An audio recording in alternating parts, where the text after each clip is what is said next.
A while ago when I was a little bored, I wrote down 2 questions in my notebook. What is the biggest problem humanity faces? And how do we fix it? This video and series is me talking through those 2 questions.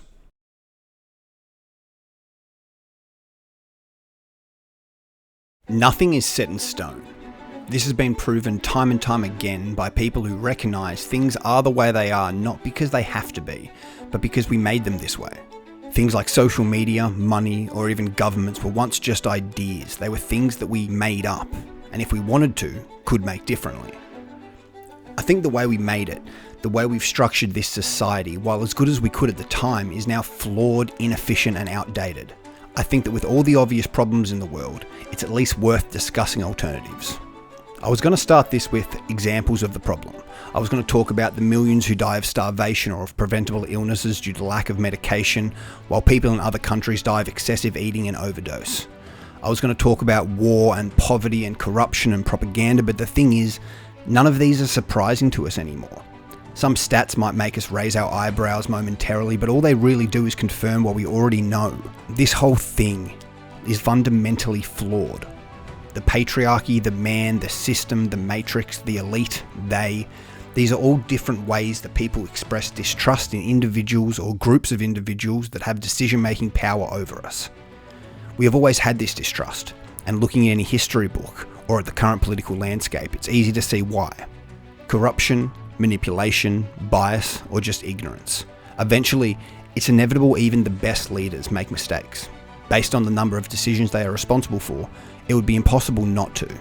And this doesn't mean they are bad people, but it does mean they are just people, just as flawed and confused as the rest of us. So we try new leaders, or even new ways to select leaders. Sometimes it's the strongest, the holiest, the royal heirs, the one with the most votes, but it doesn't matter how we choose them or who we choose. They are still people, still flawed, still manipulatable, corruptible, or at least ignorant to almost everything like all of us are. We tear down systems only to fill the vacuum with the exact same problem, like quitting smoking and getting addicted to vaping. And until now it's worked fine. We needed some version of leadership or direction, and without technological advancements, bad decisions could only cause so much damage. 10,000 years ago, a bad decision could lead to a tribe starving. 1,000 years ago, bad decisions could lead to a kingdom's collapse, but now, a bad decision could wipe us all out. The cause of the problem hasn't changed, but the problem itself still gets worse, like a game of Russian roulette that gradually has less chambers. The issue is, now we are running out of empty chambers. As our technology grows and our decision-making structures remain so flawed, the chance of a disastrous outcome grows to a point where it's essentially inevitable. If we don't come up with a better way to make decisions, we will continue to make the wrong ones with greater and greater consequences until eventually, there are no more decisions to be made. Thankfully though, I think our technology, while making our current systems too risky and unsustainable, have also given us a solution.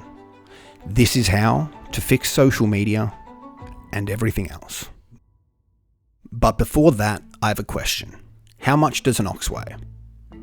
In 1902 at the Plymouth County Fair, there was a study looking at the wisdom of crowds, and it asked the question, how much does an ox weigh? 800 people were asked to guess the weight of an ox, and the closest got to take home the meat.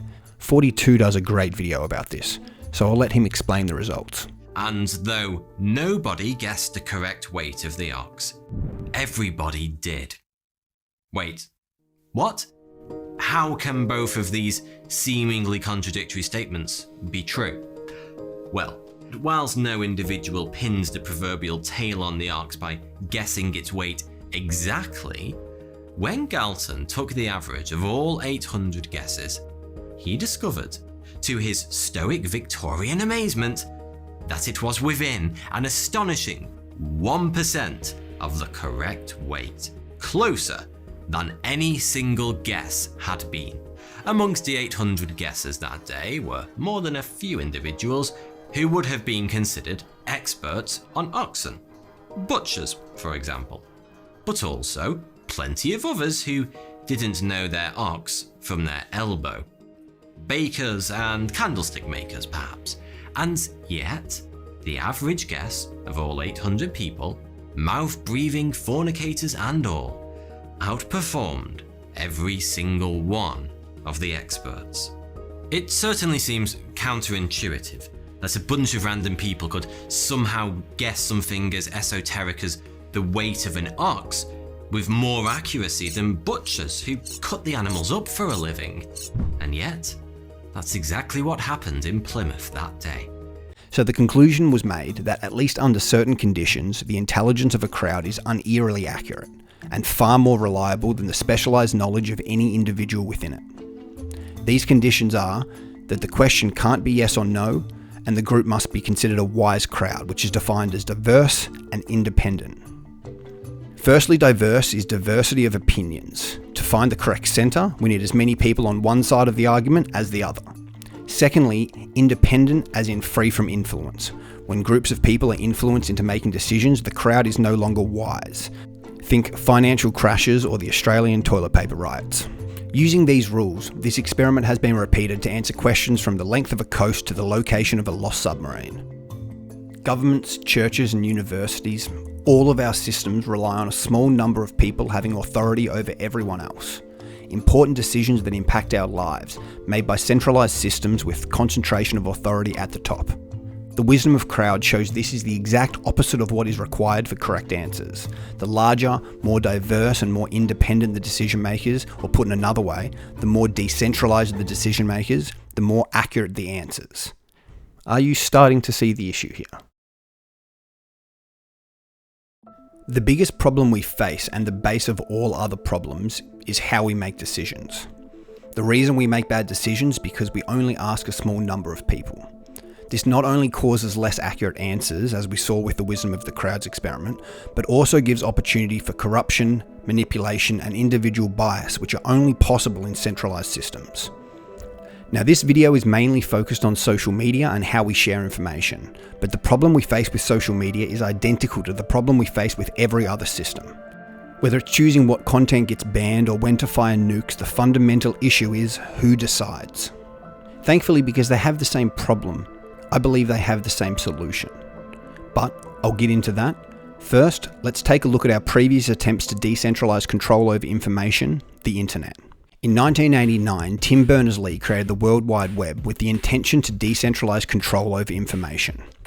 As more information was shared, we needed a way to navigate it, so search engines were created. Aaron Schwartz in 2007 explained, System of broadcasting, you're fundamentally limited by the amount of space in the airwaves. You could only send out 10 channels over the airwaves of television, right? Or even with cable, you had 500 channels. On the internet, everybody can have a channel. Everyone can get a blog or a MySpace page. Everyone has a way of expressing themselves. And so what you see now is not a question of who gets access to the airwaves. It's a question of who gets control over the ways you find people. You start seeing power centralizing in sites like Google, these sort of gatekeepers that tell you where on the internet you want to go, the people who provide you your sources of news and information.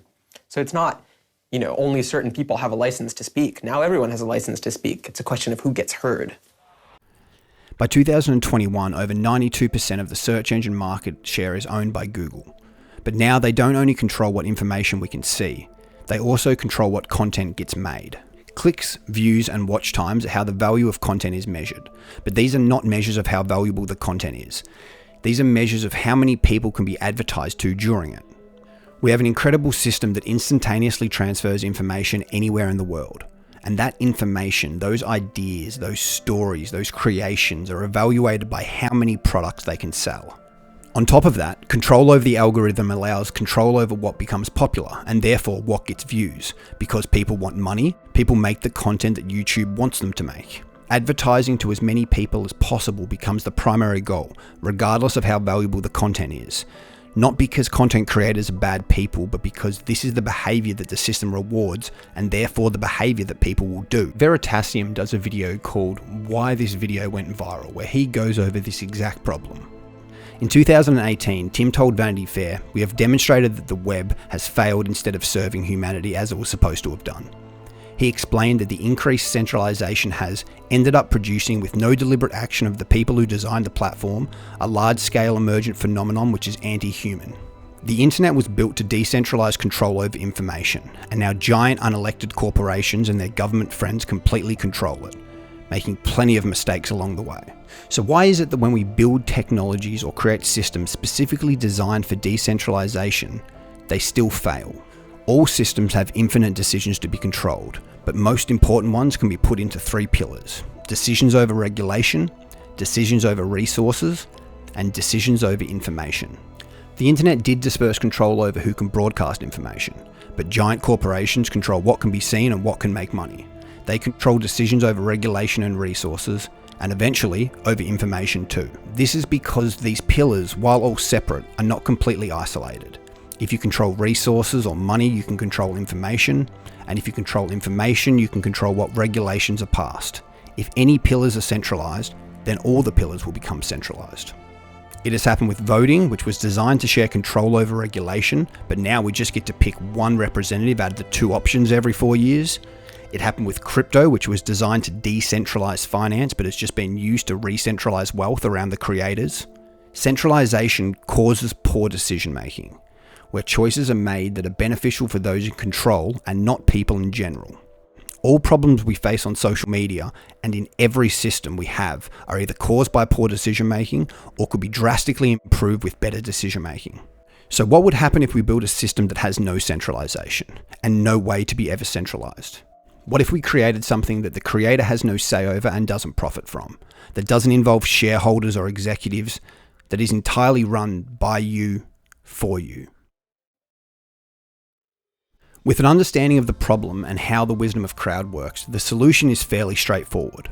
A system needs to be created where all decisions are simultaneously decentralized using the wisdom of crowds. In other words, you decide everything. To start with, the main focus of this project, how information is controlled through social media. The current value proposition based on clicks and views is about value for companies, not people.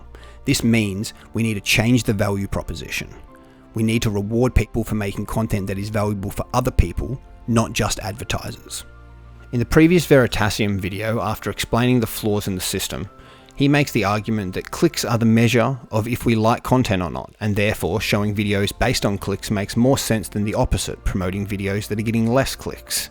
He then challenges the viewers to come up with a better system. Instead of evaluating content only by views or watch time, what if we put another measure in? We could all rate the content 1 to 10 on how valuable it is to us. And then we could use this to create an algorithm where the content at the top of the feed is the most valuable content to the most amount of people. Then a ratio between views and value score can be made where getting views for the sake of views is no longer as profitable, encouraging people to make content that is valuable and discouraging clickbait or shows that rely on hate watching. We could do this by either charging advertisers more for valuable content as it increases click-through rate on links and interaction over time, or changing the platform creator split depending on the value of the content. People would no longer be incentivized to create divisive content. Instead, they would be incentivized to create valuable content because high value means more visibility and more money. This would fundamentally change the content we create and consume, aligning it to what is useful for other humans and not just corporations. At the end of the Veritasium video, he did actually say that YouTube was trialing a survey system to determine people's satisfaction with videos, which if done well would be great. Just a small change like this to the way we measure value and control over information would be decentralized. Well, almost. But Google doesn't just control information through the value proposition, it also controls it through regulation. To decentralize regulation, all decisions around rules has to be decided by the people, whether it be which content should be banned or how the guidelines work. All board meetings, all internal decision making, all brainstorming sessions and executive orders, everything can be replaced with a protocol that no individual has any control over. On every proposal, people can vote on how confident they are that we should proceed. This will be the CTP or the confidence to proceed. This can be then averaged to get our collective CTP. Confidence to proceed already takes into account risk and reward, while also giving people more say than simply yes or no, because every problem we face is more complicated than a yes or no. We can also collectively decide what CTP we need to move forward with proposals, to abandon, or to further negotiate them. We could essentially serve the function of any executive team with a few simple questions. How many priorities should we cover today? What are the top priorities? And then each person will vote using CTP. Now we have a number of priorities we're going to cover, as well as a list that are ordered by CTP. With this short list, we can then look at each proposal individually and do the same process. How many videos, guests should we engage regarding this topic? What relevant video guests should we engage regarding this topic? Once again, now we have a number and a list we can use to determine what information we should look at as a group. How many potential solutions should we look at for this problem?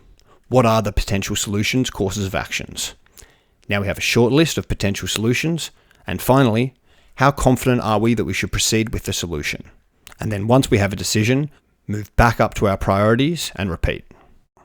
Now obviously this is simplified, but by changing to following a meeting format like this, we could cause regulation and therefore information to be decentralized.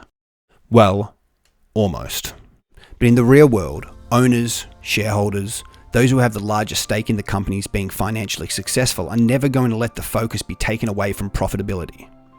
To fix this, there simply must be no shareholders, no owners, no single person that has more financial stake in the company than anyone else, and therefore nobody who can be focused exclusively on profit. The company or foundation can still have a pool of wealth, but just like for regulation, using a few simple questions and everyone's confidence to proceed, the public can decide how it should spend or invest without any individual having a say. Just by making small adjustments to the way we think of organizational structure, meeting formats, and value proposition, we could entirely decentralize decision-making around resource use, regulation, and information. All three pillars, all decentralized, with no way for an individual to ever control them again. And this is what we need. Humans are not evil, but we are opportunistic. We've had to be. It's why we've survived, but obviously it has its downsides. One of them being that any system that has potential to be corrupted, given enough time, will be. The only answer is to remove the possibility entirely, to build something that relies on human intelligence and problem solving, but is immune to our tendencies towards authority and control. The only answer, or at least the only one I can think of, for how to fix social media is to just do this. Just completely decentralize the whole thing. And once we have, then we can use this to fix everything else. Now, obviously, it isn't this simple. There are countless problems a project like this would come against, but all of them can be overcome with the current technology and good decision making. For verifying votes, we've already developed blockchains. For stopping bots, we've already developed biometric scanners. For funding without giving away stake in the company, we've already developed crowdfunding. And for a system where we need everyone to have internet and phones, we've already developed Skylink and have been stockpiling iPhones like our lives depend on it. I'm not saying any of these are the right solution. I need to wait for you to decide that. But I want to show you that there are answers, that this isn't an impossible problem, and it is well and truly worthwhile. If we build a social media platform, a streaming platform, or even a search engine to decentralize decisions over information, we can prevent uneven influence, creating a public to function as a wise crowd. Then, if we build a system that can accurately ask this wise crowd what they believe on any given topic, we can use it to fix any system that we want. Small businesses can use it to gain an understanding of what the public wants, but pay those answering the questions rather than the conglomerates currently stealing our data. Large organizations can use it to make better decisions than any team of executives could for significantly less money, giving them a huge advantage over competition. But honestly, these aren't great use cases. Having businesses with variety that target niches is a good thing, and in most cases, decentralization of decisions would ruin this. Businesses can utilize it when useful, say to significantly reduce the administration costs of charity so money raised can actually go to the causes people donate to. But where it really matters is decisions that impact everyone. Imagine a young politician running on the platform that if they're elected, they will let you decide absolutely everything. And that's what we've always asked for, a leader who does what the people want. But to have that, first you need an accurate way of asking them. And once you have that, if the leader was going to do what the people want, then the leader becomes redundant. This entire theatrical performance that 30 to 50 cents of every dollar we earn goes towards, made into nothing more than a vestigial structure which used to have a function, but now just becomes infected, causes us problems, and costs us a lot of money. And this is absolutely not a unique idea. Aristotle, who died in 322 BC, said it is possible that the many, though not individually good men, yet when they come together may be better, not individually, but collectively. He understood that decentralization was the answer almost 2,000 years before we had the technology to truly do it. In leaked text messages between Musk and Jack Dorsey, Jack said, Twitter started as a protocol. It should have never been a company. That was the original sin. Because Jack knows that as soon as a system is a company, it has shareholders, it has people with authority, and therefore it becomes manipulatable. On a recent Diary of a CEO podcast, Steve asked Russell Brand, if I made you president or prime minister of the world, how would you systemically change things to help you achieve the objectives of connection, community, kindness, and togetherness? I've asked so many people this question, and nobody ever wants to answer it because it's too big. His response is, bring power as close as possible to the people affected by it. Default to decentralization and localization wherever possible. Of course, this will not immediately achieve perfection, but if you looked out your window, we are not competing with perfection, we are competing with corruption. And this is what I mean by barely being a unique idea. In one way or another, people have been saying that we need something like this for thousands of years. And we already know this is how it's supposed to work. It's why we vote, why we have juries, why on Rotten Tomatoes we care more about the audience rating than the movie critic rating. We already trust this concept. All this is doing is growing the data set to increase its accuracy and then using it for things that truly matter. The biggest problem humanity faces is centralized decision making. To fix it, I think we would need to, firstly, create a wise crowd through decentralized information, and secondly, have an accurate way to ask as many people as possible their confidence on any given proposal. Both of these can be done with a social media platform that's governed by decentralized decision making. To build this, we would need a large community of people who can collectively make all decisions around planning, building, and managing the platform. And I think the best way to build this community is to make a video and ultimately test the idea in as many ways as possible. Now I know this is all a bit ridiculous. I'm talking about the steps to replace Google or the government in a YouTube video. But really, I'm just trying to answer the second of my two questions. How to fix it. This is more or less just a fun thought experiment I wanted to share with people. That being said, we have already developed all the technology we would need to build this. And what we currently have, regardless of if your team is in control or not, is divided and unsustainable. Frankly, I think we are just a bit sick of how it is. Or at least I am. I'm sick of the pendulum bouncing back and forth, changing everything except the core issues. I'm sick of the increased division fueled by media and governments to keep everyone in their little boxes. I'm sick of billionaires choosing what information we are permitted to see with about as much thought as they put into a haircut or their kid's name. I'm sick of these unspoken crimes and unfulfilled promises, sick of going in circles falling for the same traps over and over again. I'm sick of convenient apologies and truthful misdirections, but most of all I'm sick of the general sentiment of, it is what it is, because that's great advice for the past, but we are talking about our future, and it isn't what it is yet. We still get to choose what it is, and frankly, I don't know or care if this is how we do it. But I do know that it's in our best collective interest to have all of us involved in that choice. I wanna turn the whole thing upside down. I'll find the things they say just can't be them. I'll share the love I find with everyone. We'll sing and dance to Mother Nature's song. I don't want this feeling